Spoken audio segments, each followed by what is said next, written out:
electro on that beat. Look cool that they don't like to see you winning. They wanna see you in a penitentiary. I need me a little baby who gon' listen.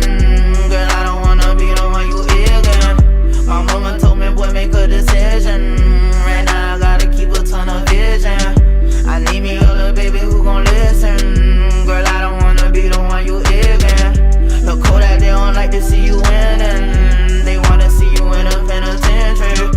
I need me a little baby who gon' listen. Girl, I don't wanna be the one you ignorant. My mama told me, boy, make a decision. Right now I gotta keep a ton of vision. They sending all my homies on a mission, and I ain't tryna miss out on these.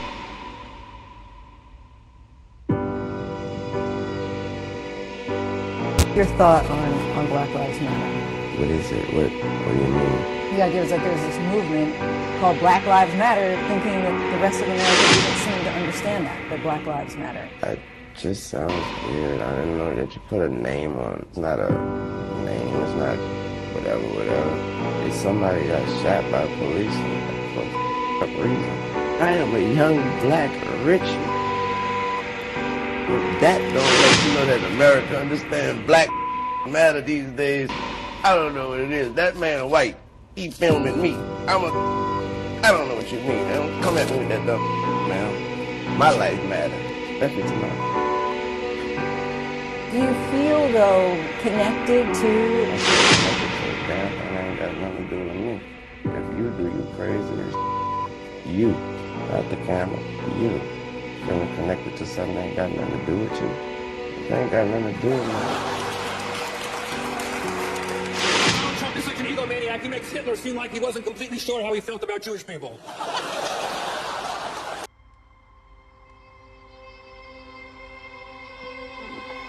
The highest art of warfare is not to fight at all,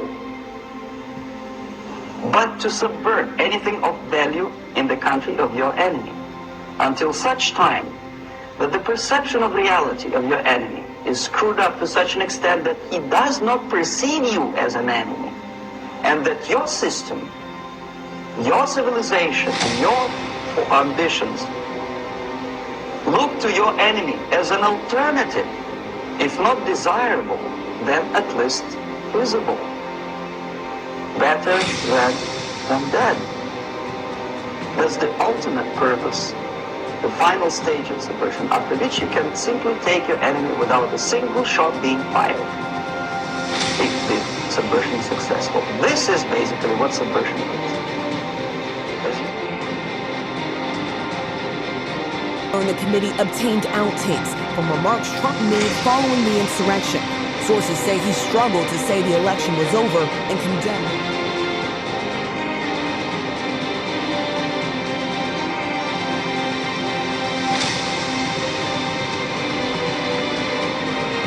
Wanted to march on the Capitol to voice their displeasure, which they obviously did.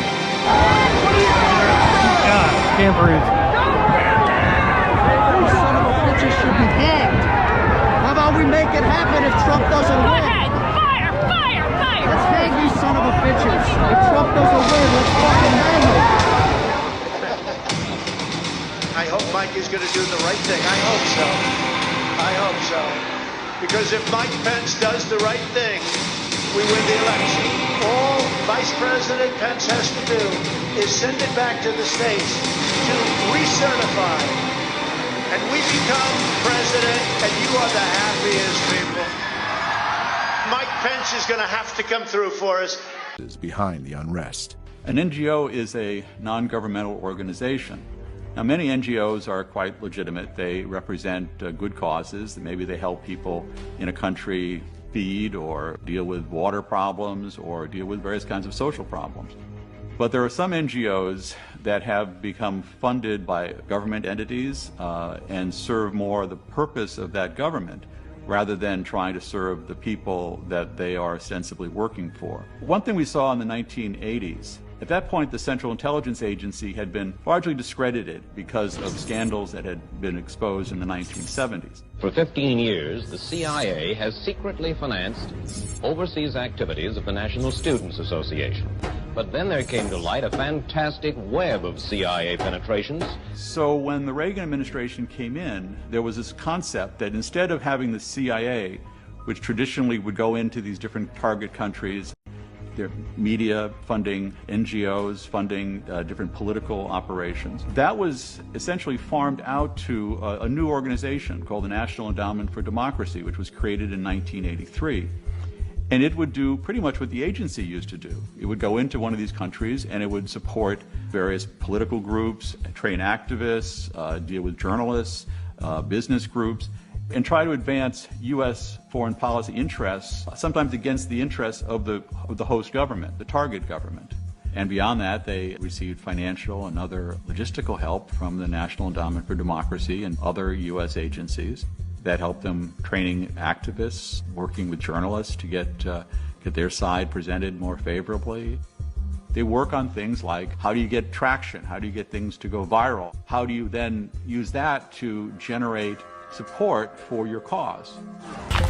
This photo of Jacob Chansley is just one of many unforgettable images from January 6, 2021. The QAnon shaman was sentenced to 41 months in prison after pleading guilty to obstruction of an official proceeding. He was one of at least 265 defendants who faced that same charge. Adam Johnson looked so proud that day as he carried Nancy Pelosi's lectern through the Capitol building. He was charged with entering or remaining in a restricted facility, just like 600 other defendants. Johnson pleaded guilty to that charge in November. The Florida man now faces up to 6 months in prison, but is free until his sentencing hearing in February. Robert Palmer got 5 years behind bars, the longest sentence so far from the Capitol riot. He hurled a fire extinguisher at police officers that day. Christine Marie Priola was photographed at former Vice President Mike Pence's desk during the attack. Her sign uses the language of QAnon that embraces the conspiracy theory that a ring of child-trafficking Democrats were plotting against Trump. She faces charges including violent entry and disorderly conduct and posted a $20,000 bond. The actor, Jay Johnston, lost his voice role in Bob's Burgers after the FBI uploaded photos that some of his colleagues suggested were of him. And here's Josiah Colt, who was photographed swinging from the balcony inside the Senate chamber. He pleaded guilty to obstructing Congress's certification of the Electoral College vote. Now he faces up to 20 years in prison as well as a $250,000 fine. Kevin Seafried is pictured here carrying a Confederate flag in the rotunda. He broke into the Capitol with his son, Hunter Seafried. They were both charged with entering or remaining in a restricted federal building, one of the most common charges from that day. Aaron Mostovsky broke into the Capitol wearing a bulletproof police vest and carrying a Capitol Police riot shield, both of which he allegedly stole. He was charged with 8 crimes, including assaulting officers and theft of government property. He pleaded not guilty and will go on trial in January. Richard Barnett, the guy who sat at Nancy Pelosi's desk and allegedly took an envelope from it, was also charged with theft of government property, among other charges. He's waiting for his trial while out on personal recognizance, which means he was released without having to post bail, because the judge didn't think he was a danger to society. And remember the zip tie guy? Eric Munchell was charged with 10 counts, including conspiracy to commit obstruction and violent entry. His mom, Lisa Marie Eisenhart, was arrested and charged with 4 counts, including obstruction. She's out on recognizance. They both pleaded not guilty. If convicted of their current charges, they could face years in federal prison. But it's not just the rioters whose lives changed on January 6th. Capitol Police Officer Brian Sicknick suffered from 2 strokes and died on January 7th, the day after the riot. 4 other police officers who were at the Capitol that day died by suicide over the past year. About 150 officers from both the Capitol Police and the DC Police Department were injured in the riots. Capitol Police Officer Eugene Goodman was hailed as a hero for confronting the insurrectionists and leading them away from the Senate chamber. He was awarded the Congressional Gold Medal. There were others who died on that day at the Capitol. Ashley Babbitt was shot and killed by Officer Michael Byrd as she climbed through a broken window inside the building. Kevin Greeson died of a heart attack while demonstrating for Trump at the Capitol. Roseanne Boyland was trampled to death by her fellow pro-Trump rioters. And Benjamin Phillips died of a stroke outside, according to the group he was with. A total of 9 deaths can be attributed to the insurrection. And of course, there will continue to be lawsuits. The District of Columbia is suing two far-right groups, the Proud Boys and the Oath Keepers, accusing them of conspiring to terrorize the city. They are accused of coordinating and plotting violence on January 6th to disrupt the peaceful transfer of power. The leader of the Proud Boys, Enrique Tarrio, is serving a 5-month sentence in a DC jail for stealing and burning a Black Lives Matter banner in December 2020. He was arrested on January 4th, 2 days before the insurrection, on his way to DC. He had 2 unloaded ammunition magazines with the Proud Boys logo on them.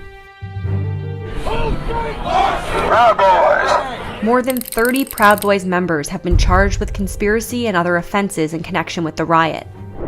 There are likely many more people whose stories we don't know, and the FBI is still looking for some of them. It launched this website asking the public for help in finding people like this man. Chill, bro. Chill. Seen shoving police officers, and this man who tried to take an officer's baton. In the bottom left corners of these videos, you can see the charges they would face. In both of these cases, assault on federal law enforcement. The FBI is still seeking the public's help in identifying over 350 people it believes committed violent acts on the Capitol grounds. Already, over 200 people have been charged with assaulting officers, including more than 65 who were charged with using a weapon or causing serious injury to an officer. And dozens more have been arrested since the FBI posted its photos. But many more are still unidentified, wanted, and free. Naive, misguided people. Obviously, a VIP, say a wife of a congressman or a prominent Hollywood personality, after being trained in that school, is much more instrumental in the hands of manipulators of public opinion and KGB than a normal person who understands, who looks through this type of fake religious training. Like you folks, we're negotiators. Do you want to renegotiate deals? Some of us renegotiate deals. I would say about 99.9. Is there anybody that doesn't renegotiate deals in this room? This room negotiates. I want to renegotiate this room. Perhaps more than any room I've ever spoken to. Maybe more. It's okay. I've been called on that a couple of times too. You're not going to support me, even though you know I'm the best thing that could ever happen to Israel, and I'll be that. And I know why you're not going to support me, and you're not going to support me because I don't want your money. You don't want to give me money, okay? But that's okay. You want to control your own politician. That's fine, good. But I will think about that, folks. Don't worry about it. I understand. Hey, 5 months ago I was with you. Who was better than me? Who is better than me? I gave $350,000 to the Republican Governors Association. I never even got a letter of thank you.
Netanyahu was no fan of Trump's predecessor, Barack Obama, but for 8 years, he was stuck with him.